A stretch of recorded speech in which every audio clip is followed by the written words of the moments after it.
Welcome back. Today we have a big video. Nikki on the couch for some little season-long plays. A lot of it's been me and JMO, so we decided to add another person on the couch to get their perspective. We're doing overs today. Overs we think are locks to pair with the unders we gave you last week. Make sure if you haven't checked out that video, you go back and do that now. Like, subscribe, all that sort of shit, and let's hop straight into it. These are literally guaranteed. Like, literally, they're so locked. Like, they cannot be more locky in, like, ever locks. Like an investment. Yeah, like, you're making money off like this. a vault. This is not financial advice. This is just very good advice. This is the closest thing you'll get. All right. Oh, fuck. All right. Starting with Kyler Murray. This is one of my favorites. I posted this on Twitter yesterday. Kyler Murray over 3,400.5 passing yards. Reason being, in every game he's played with 14-plus games in a season, he's crushed this line. Not only that, but he only played 11 games dating back in 2022 and missed this line only by 32 yards. Not only that, nothing's really changed from this offense outside of only adding playmakers, and Marvin Harrison Jr. might be the best receiving prospect we've seen probably in the past decade. And he recorded in 8 games last year, 1,800 yards, which would pace him for 3,600 if he played 16, obviously, which is still a 200-yard buffer. Not only that, I didn't even add this stat in. He would have been projected at over 530 pass attempts last season if he played 16 games. So he would have paced out for over 500 attempts, 3,600 yards. Like this feels like so. As long as he stays on his feet and we get a 14 piece out of him, we're good. Yeah, like he could hit this by week 12 according to his 2022 stats. Lock in that ACL, lock in. Marvin Harrison, just do you. Trey McBride, do you. Greg Dortch, do you. Michael Wilson, do you. Michael Wilson, big season. Yeah, he's just sneaky. Such a good. He should have been on this list. Zay Jones, do you. Zay Jones. That's our fucking boy. That's the boy. He's sitting there in like round 18 of draft. He's just gonna randomly have those weeks of just he's gonna take all the tugs. I like the line. I think he brought the heat here with the numbers. You know, there's not a lot of holes to poke in the narratives that you're spreading like a virus. That's why it's a lock. That's why we're saying this is a financial. I'm not. Okay. Next, we're gonna pair this. We're gonna head down. We're gonna pair it with someone who's on his team. Nick, I know you love this one. Trey McBride. A little correlation action. Than 750.5 receiving yards. With Kyler Murray last year in 8 games, he had 538 yards, which leaves only what? If he does double that, he only needs 200 more yards. Might get 1,000 this year. Dude, yeah, I mean, the second half splits, McBride with Kyler were just insane. They were magical. Yeah, he had a 29% target share, which was by far the highest on the team. Not only that, but obviously they're adding MHJ this year, but I don't think that's going to be that big of a difference for him to come down. Realistically, I think like any tight end that's going to flirt with 22% of the team's target share is going to hit this number. Yeah, so 100%. Yeah, the 29% probably not realistic to hang around that area with MHJ coming on, but McBride should, as long as he doesn't miss, a month and a half of the season, I feel like should smack this number. Yeah, he's like the clear 2, like 100%. Not even joking about the names I threw out earlier with Wilson, Zay Jones, like Greg Dortch. He's the number 2 guy. And I also think like they didn't bring in any. And again, you can tell me, I don't think they brought in any real threat at the slot. Like, he was playing a big slot role for, I would say, most of that second half of the season. Jones would be his biggest competition in the slot. Wow. Or Dortch. Dortch. Hey, listen, if Dortch was 6'3", he might be the greatest in the league. He might be the greatest in the league. Yeah, McBride was just like, I don't know if people understand how good he was over the second half of last year once they got Ertz out of the way. And, like, McBride, you got to remember as a prospect, too. I think we forget because he had a slow rookie year, but he won the Mackey Award, best tight end in college 2 years ago, was the first tight end drafted in that draft class. Like, they used a second-round pick on him, slow out the gate, but he's who the Cardinals thought he was when they drafted him. So, like, McBride he's the truth. Yeah, 100%. He wouldn't have a lie. Again, another lock. All right, definitely some Kyler haters, but now we're going to one of our boys. I think the entire office is on this play. Zeke Elliot. One more, he's got it in his bag. Zeke Elliot, higher than 5.5 rushing tugs. There's damn near no competition in this offense. Insane line. The fact that it's not at least 7.5 boggles me. He's never had under this line when he was obviously in Dallas. Even in 2022, when he was sharing touches with Pollard, he scored 12 tugs, which I think Pollard is going to be more competition than anyone would be in this offense this year. And again, he played on a horrible offensive line last year and a horrible team and a horrible offense and still had 3 tugs. So you now put him on one of the best offenses, the most high-scoring offenses, the one's going to be in the end zone, the 10 zone, the red zone, all of the most. There's almost no reason why he won't easily crush this line. He might hit this like fucking by week 7. Unless they know something. Unless they know something. But I think we know this is. I haven't seen like the whole list. I don't remember it off the top of my head, but this might be my most confident play we have in here. The Zeke line. Really, you love it that much? It's is pretty fucking good. This is beautiful. I mean, the fact that he's never missed this as a Cowboy. Like, obviously, we're going back to his peak days, but Zeke was still a Cowboy just 2 years ago. When He was even injured one of the years and still hit over his when line. Pollard was taking all there's the just snaps. if there's any role that he's gonna have, it's this. You know, like he might lose early down work to Rico Dowdle. Like he might lose pass catching work to somebody, but when his fat ass is on the goal line, like, they're giving him the ball. And this was a team that they were the #1 scoring team in the NFL last year. Yeah. Like, points per game, they had a lot of defensive touchdowns, obviously, but even taking those out, they're top 3, top 4, whatever. It's going to be a ton of goal line carries. So I don't see a world where he doesn't hit this. This is crazy. Yeah. Cook. This one you have to have, like, I think alone I have 4 slips with just this play in it. So if you're having slips, add this play. I mean, a lock's a lock. I mean, yeah, if the lock's a lock, it's a lock, you know? Never like jeopardize real money well that you said, need boys. unless it's a lock. Unless it's a lock. I mean, shit. Now to the biggest lock. Geno Smith, 3 full 50.5 passing yards. Now let me explain this one. I know Nicky's a little bit more questionable, but I think this one is absolutely going to smash. Again, in only 15 games last year, in an underperforming offense, he had 3,600 passing yards. Again, a 200-yard buffer with still missing a game. Now, obviously, that game came in. Drew Lock lit it up, but that don't matter as he got Ryan Grubb this year. As we all know, he led the NCAA to the best passing offense, 368.9 yards per game in Washington. Now, we stretched that out over an NFL season. That's 6K yards. Now, Geno ain't hitting 6K. NFL record loading. Just saying the fact. Crazy that he might double this. Not only that, but again, Grubb has always been a pass-first, 60% pass offensive coordinator. So again, he's going to come in. He's going to want to sling the rock. He threw for 4K in 2022. Why not now? Why not now? Receiver room. Offensive line's going to be healthier. Their O-line's going to stink, I think. Let them cook. Listen, their O-line can stink, but I'm putting the no in Geno on this one.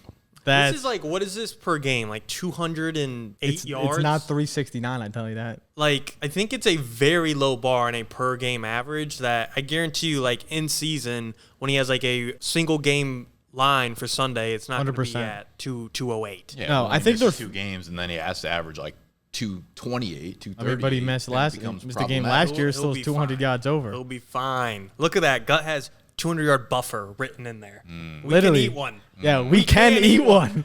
And that's the thing. And here's my also like thing with this offense, with how Washington was last year, and you go back and you watch the tape, there's going to be games where this offense just explodes, and he could easily have a 400-yard game, and that's pretty much what we're betting on. Dead ass. He can have 2. He can eat 3 with how this offense is going to move. DK is going to have a big year. JSN is going to obviously now coming off his rookie year. You love to take rookies in their sophomore year after a solid season, so I think this offense is going to move. Obviously, Lockett's going to be a good complementary piece. There's no reason in my head that this will be a miss as long as he doesn't fucking tear his ACL or some bullshit.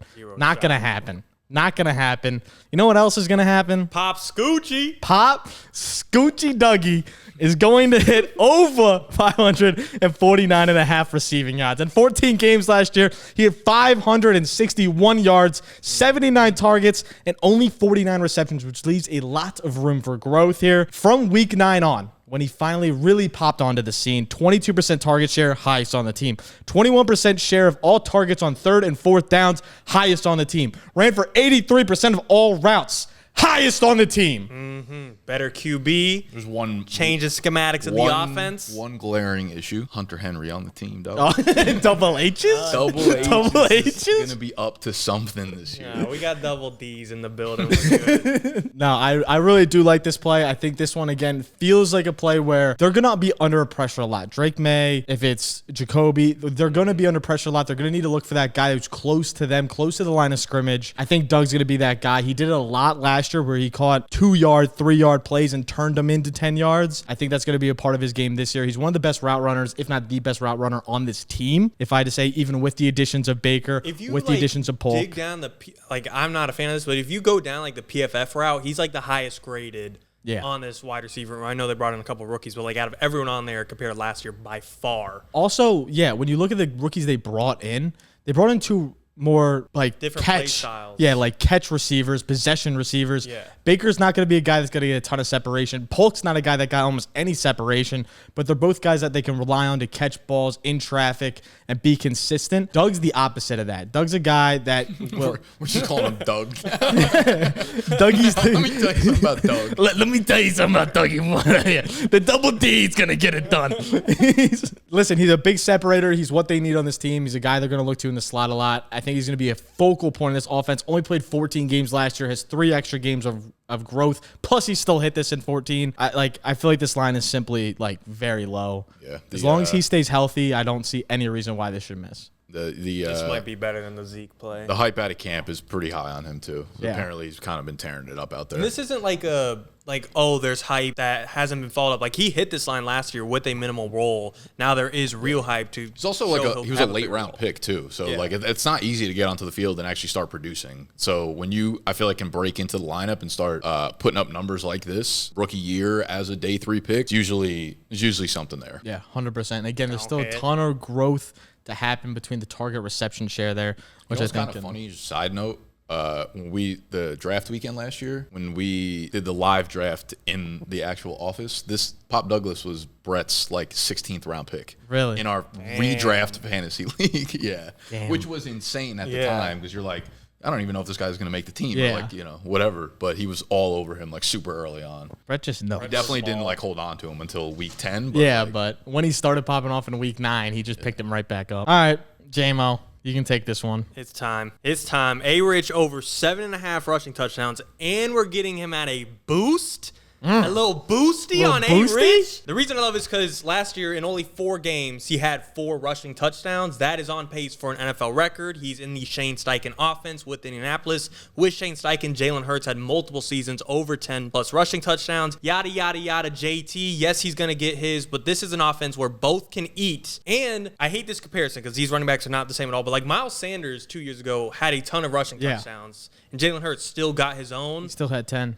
He's going to cook. 7.5 is a low line. I thought it would be like closer to double digits of 9.5. Do either of you guys know how many games a player has to play for their season-long lines to qualify? This was like 3 years ago, but it was 5. I don't know if that's the same thing. He's getting over 5. Whenever Javonte tore his ACL, it was 5 because he didn't qualify. Yeah.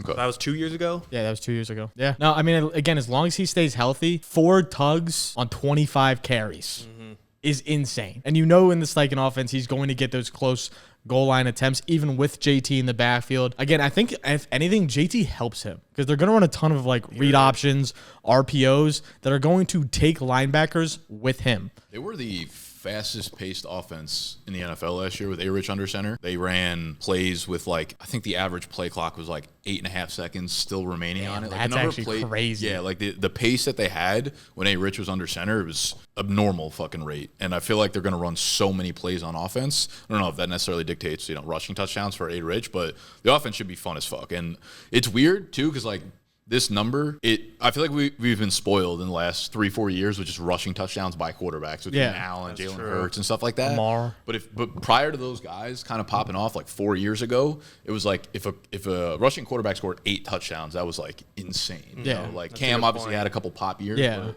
every once in a while, and now this has almost like become the norm for these dudes. Yeah, and again, with Steichen too, it's like it's almost impossible to pass something like this up. Yeah, he's just so fucking creative. It almost bothers me because I'm like, he's always going to find a way for A-Rich to score. Like, we can rely on this. I think obviously we like this. We took these under on passing yards in the last video, on passing touchdowns in the last video. So again, this is a very complimented play. What's Playing that into a narrative. 21.5. I like the lower. Yeah. Good job, boys. We need an AFC South preview pronto. It's coming. You think it's not in the thing's not in the Yeah, pipeline? to the moon. All the lines coming out. I wanted to wait for them in the AFC North to have like all the lines out, and then we just pop. Because I think those are two of the most polarizing divisions. But anyway, that is our 6 lock-in stains. Make sure when you're on Underdog, you're using code BDG because you get up to a free $250 when you deposit. Not only that, to pair with all of these plays, which will get you $2,000 if you place all of these plays. You'll also get a free square of higher than half a yard for Patrick Mahomes week 1. It's free money. At that, you put this with Zeke, you're literally making free bread. Guaranteed. Like it's guaranteed. Like it's financial advice at that point. Like it is guaranteed. Promise. Lock and stains. Lock it down. Pair it with Pop. Pair it with A-Rich. Geno going over. Kyler going to the moon. We'll catch you next time. Let us know what you're taking in the comments below. Peace.